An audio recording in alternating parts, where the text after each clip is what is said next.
Hello, Patricia O'Connor and one Frida Darcy here. And today I'm going to do kind of a in front of and back of the camera thing, but we're going to move about the house and discuss a couple of things. First, I've positioned my Trident Maple on my plant, on my bonsai stand, so that I can bring up one little typo from the last video. In the last video, I stated that I had gotten this from a woman who had the tree for 35 years. That's not correct. What I meant to say was I got it from a woman a couple of years ago, and the tree is 35 years old. She had had the tree for several years, as I have had the tree for several years, and it was a full-grown 35-year-old Trident Maple when she acquired it. She hadn't had it for 35 years. She'd only had it a couple. Now, aside from just being a little harmless, maybe nervous error on my part, that could be a little important, because you might not want someone to think that you had invested 35 years of your life in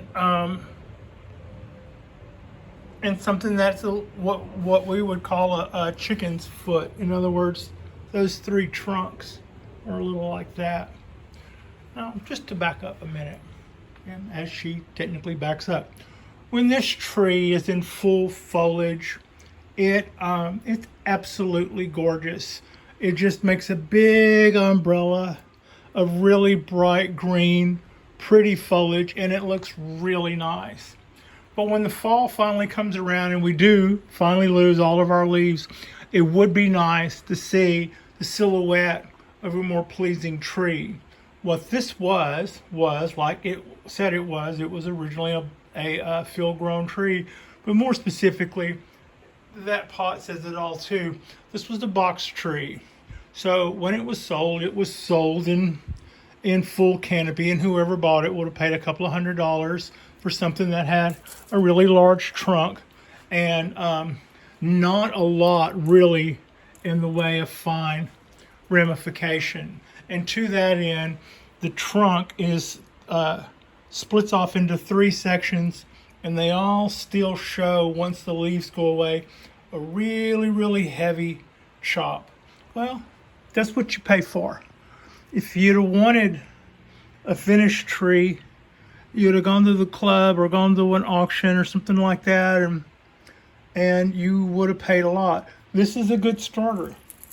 But also, when I hear lectures and stuff, I hear people say, you will get a bonsai tree better, faster, if you start over, because you're 10 years away from getting rid of a major flaw. What would that major flaw be? Well, we start off really good right here, and we're going at this angle. That part's really nice, but not much happens for quite some time. And then when it does happen, it splits into three, but they don't really do much in the way of direction. This should have been maybe farther out. This could have been farther this way, and so forth. The back could have been farther back. At least in that way, we would have something that's a little bit more spread out and start making a bigger canopy. So to that end, this is the starter, and I can progress from here. When the leaves finally all are gone off of this, I can cut some of these long branches back so that next year we can start working on branching these off. Some of these really long branches, it would look nicer if they were all shorter, and then next year those bifurcate, and at the following right time we trim those back and they bifurcate, and we cut those back. We basically do what we're doing here, except farther back, closer to the tree, and shorter, and more of it, and more uniform. And those cuts are still several years away from going away. But in the meantime, this gives us a chance to wire stuff like this and bring it out into the canopy where that would look nicer. It gives us an opportunity, if we want to bring branches down lower and fill in our spots. And then we can take other branches that are up higher and bring those down lower. You know, it gives us a great opportunity to learn how to work on a Trident Maple. But at some point, I may have to make a decision.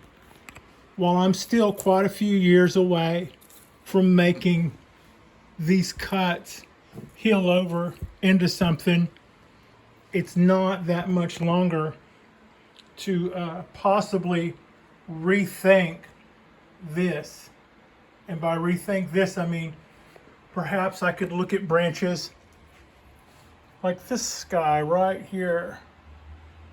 Now, we're going to take this guy and I take it down and I let it grow and grow and grow. And at some point, maybe we make a cut this way.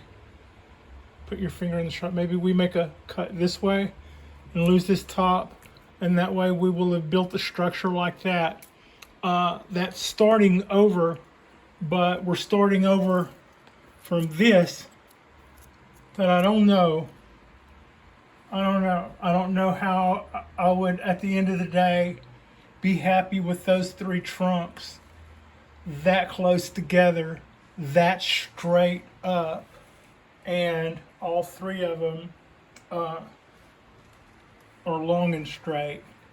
So what would be better than three trunks together, tight, long and straight, would be if you had three trunks there for them to really fan out and have some motion in them.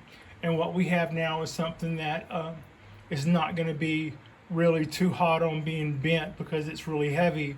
So for now, while I process this, I will put a wire. I'll put a guy wire from here, and I'll pull this guy down. So the next time we do a video, I will show you where I will have done that, and rather than do a half-heartedly with one hand while I hold the camera with the other, I'll just tell you what I'm going to do. I'm going to loop my wire right through there. I'm going to bring this branch down like so, and then I'm going to loop this wire over that, just like I've done with this one. So that will start a future that I'm putting some strong thought into. That'll start a future that I'm putting some strong thought into, because what I'm really talking about possibly doing is just chopping all of this right here, but I'm going to consult with somebody first. I'm not going to go too nuts on that, but I am looking at this box tree. This is the starter tree, and what we have going for us is a really nice. I love the crackly bark. I love the fatness of the trunk. It does got a little bit of a base to it. Could do some more stuff, but in time, all of this could, I could see all of that being really desirable. But it goes on a little too long, and then once it goes on, before something happens, not enough happens. It's the rule of threes again, kind of. It's too late for that, but they're just so close together. That's a chicken's foot. That would have been, that would have been majestic or something, to my way of thinking. So that's the thoughts that I will be giving that over the next, throughout the season. But when I have a chance to talk to somebody that's really up on their maple game, that'll be my question. And I'll probably include photos and the like. This would be a good time to check in with our oak. It's doing well. It's putting out shoots all over itself, and all of those are looking good. So we had our issues this summer, and we had our issues with our oak and our with our dawn redwood, and we had an issue with our pines. Today, while I was walking, young Frida, she and I were walking today out and about, and we noticed that this property is losing pines. So it's no wonder I was having my problem. Something came through here and killed some of the large pines. Just the back side of this building, there is a 100-foot tall pine tree that doesn't have maybe one green limb left on it. And I'm like, well, I bet at some time or someplace or some way or another, I probably was dealing with whatever is killing that one. And that's something to be concerned about. I'm not gonna lie. I look at this tree that's right next to us and I go, that's really so pretty there, but that also possibly, probably, at some time or another will certainly means that I better be on my game of preventative medicine for that tree. So at this point, I'm about to hand the camera off to my tripod, and then I'm going to have a seat and say, hey, proper, are we straight? We're straight. Excuse me. So here I am, and I thought I would do today a little bit of a, not really an unboxing.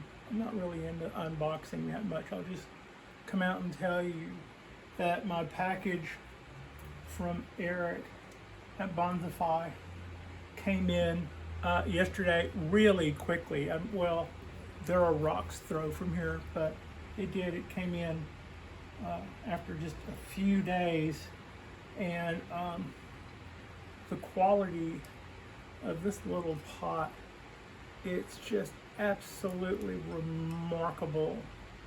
And it's got 3 little holes in the bottom, and it's got his signature on it. It is just absolutely stunning.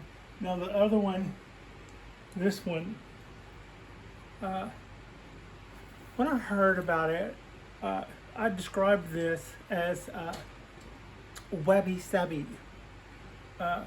When I first read that word, I would have said wabi sabi.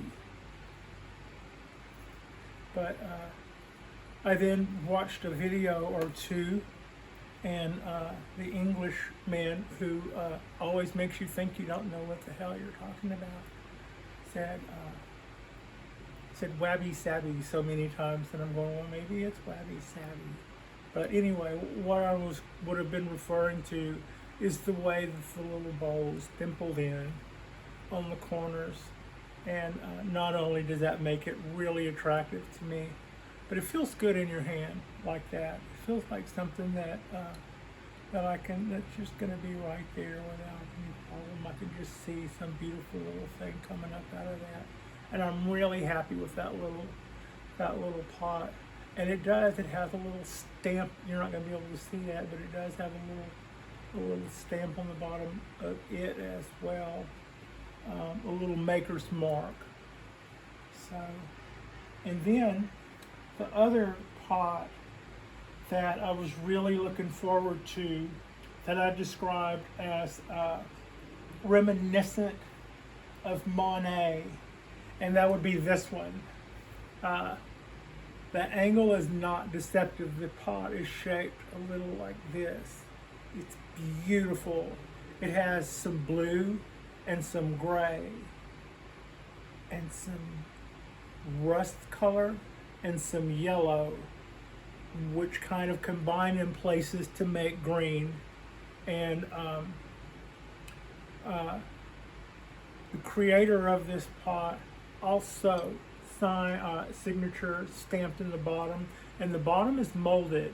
Some really good bonsai pots and some really old bonsai pots or molded in the bottom. That was a technique that they were doing a long time ago to get the feet absolutely perfect. And for every one that we get, that we enjoy, because the feet are handmade and primitive, there are also those that we enjoy whose bases have been pressed down in a mold so that they can be exactly perfect every time. And then the love and attention to detail is in the design and the glaze and the thickness, and it's substantial. This is a great little pot, and it does remind me very much of Water Lilies by Monet. I am a big fan of Impressionist paintings. That's probably one of my favorite art forms, and I was all about the Monets when I got to go to see some museums, and when I've been to his tourist trap, which is a kind of a cynical way of saying his home and his garden, which you kind of make a lap, like it's a prism, a maze. You go through this maze and see the garden, you take your stamp on the way in, and then you go through the house on your way out. But it's absolutely, it's pretty, and you recognize all of the angles from all of those paintings if you've ever seen any of his paintings. And this was, his packaging was spot on. It came in a really nice box. It was really wrapped very well. The tape, the tape that sealed up the box had his logo on it, which is a hummingbird, and as did the paper that it was wrapped in. Everything was wrapped substantially and shipped well, and it came with a really nice thank you card and mention for mentioning him on the balcony, and some swag, which his swag is his hummingbird, and for pins, it's substantial. Kudos, Eric at Bonsaify. So I was really happy with the way all of those little things came out, and I'm really amazed. The more and more I see, and the more and more I become acquainted with the smaller, littler aspects of bonsai, the more enthralled I am with it. This is the Ponderosa, and I think it's like 25 years old, and it came from an elevation of 5,000 feet, and from South Dakota. And I just absolutely love this Ponderosa pine. Some things I'm going to have to think about between it and the other Ponderosa pine, which I also dearly love, is this time last year, both of these trees would have been in heavy snow for over a month now. Also, these trees, if they were back home, according to Andrew at Golden Arrow, I think it's Golden Arrow Bonsai, they've had a foot of snow now this year, so it's been like that for a couple of months. So the part where it's very warm right now is something that at some point I will have to think about. It's not the way as humans we would think about it. It's not enjoying the good life here in California, and gets an extended growth season, which means more energy, more resources. It's so like me to think about recess, and more resources. You have to think about it like The tree normally takes its time when everything is super cold and frozen to take a break. That's when it goes in its reset mode. That's when if, it doesn't know to trigger certain hormones and to do certain things, but it also doesn't know to shut down before it does all of that without being really cold for a winter, 30 days, 45 days, something like that. So at some point, I'll have to think about that. And a couple of people have hinted around that you get around that by making an ice box, a cooler or something. Certainly, I could put this guy in my ice box with the grow light. I could even take the bulb out of the refrigerator and plug in something called a pig nose, which you can get at a hardware store. It's got a screw-in base like a light bulb, but then it has 2 slots where you can plug something in. So if I simply did that and then put a piece of I'd have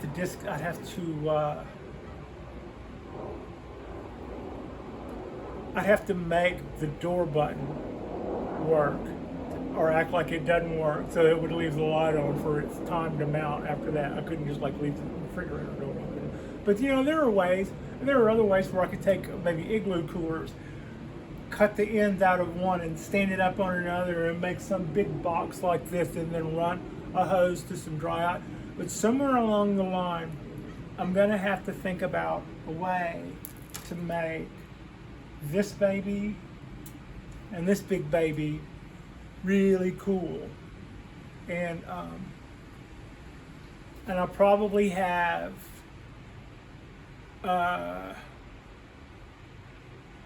it would be nice if I did that this year. It would be nice if I got my act together well enough to figure something out to do this year and did it maybe starting next month or month after, before February. But if not, definitely before next year. I need to have, before this time next year, I need to have that worked out. Where's their cold space going to come from?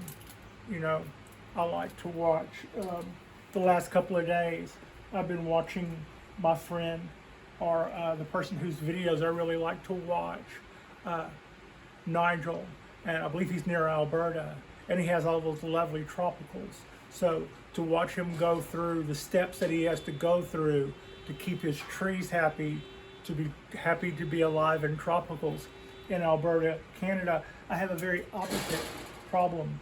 These guys are used to a certain amount of really cold temperatures every year, and I have to find a way to deliver. So this is kind of me going back to what I've always said. When you're new to bonsai, find something that grows well where you are and stick with that, and you'll minimize the amount of problems that you have. So to that end, I'm not going to have 100 ponderosa pines, but at some point also, if I haven't worked that out, I may have to look at relocating. So we don't want to keep something at a detriment to its own health. That's just selfish. So, and I've looked into it. I've got a couple of years. They can overcome an abnormally warm summer. And you may have seen me remove a couple of needles, but there are a few more here that are still here. And if you're new to pines, don't remove all the brown needles. Not all of them.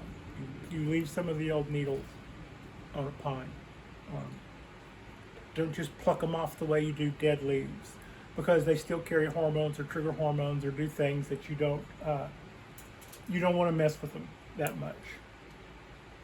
So a lot of what you see me doing here is seeing a needle that's fallen off but hooked on another needle on its way down. So to that end, I'm cleaning it up. But yeah, this is our little video today. I didn't have a whole lot going on. I wanted to talk to you about ramification of my Trident Maple. I do have a Trident Maple. It does have a big, huge honking trunk.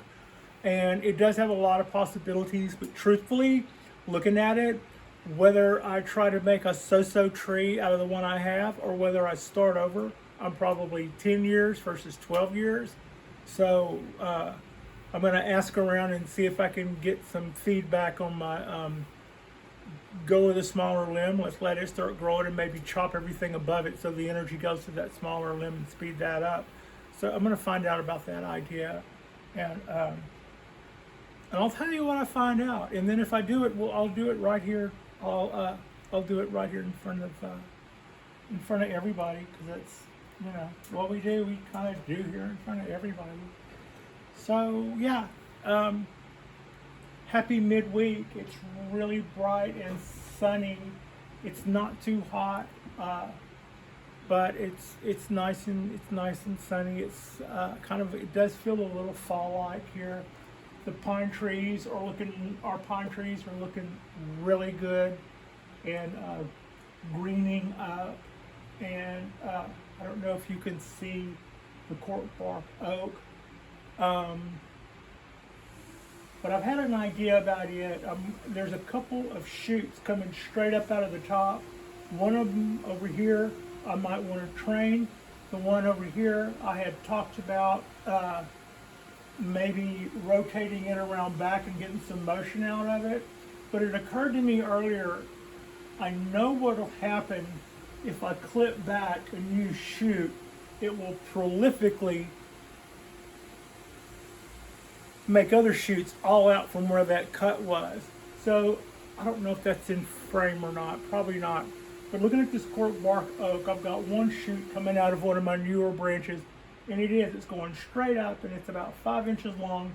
And I had talked in the last video about throwing some wire around it and trying to get it to come back around and do something more down and everything instead of that straight up like alfalfa. But here's what. One, like I said, if I cut that, other shoots will come out where I've cut it. That's what it's been showing me so far. And that would give me branches going the right direction, and it would give me maybe one going forward and one going back instead of just one going straight up. So I'm going to try that, and I'll let you know. I'll show you what I've done in the next video, and we'll keep an eye on it and see whether or not it pushes shoots out front and back of my cut the way I want it to. That way I don't just have some sprig coming out of a branch going straight up instead of that. Also, if I would have bent that the way I was talking about, that would have been the tallest most branch kind of rainbowing down.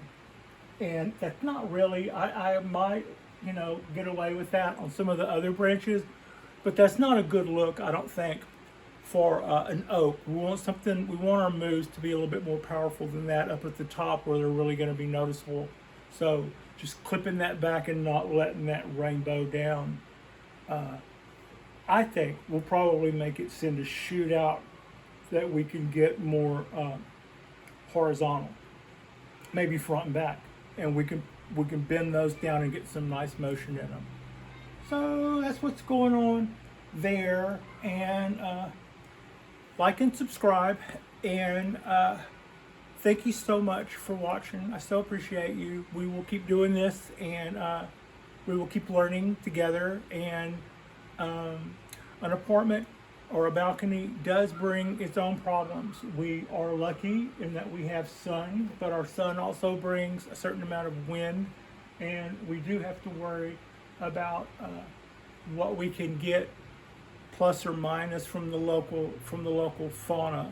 So those are all things that we've had to deal with in the past, but we've also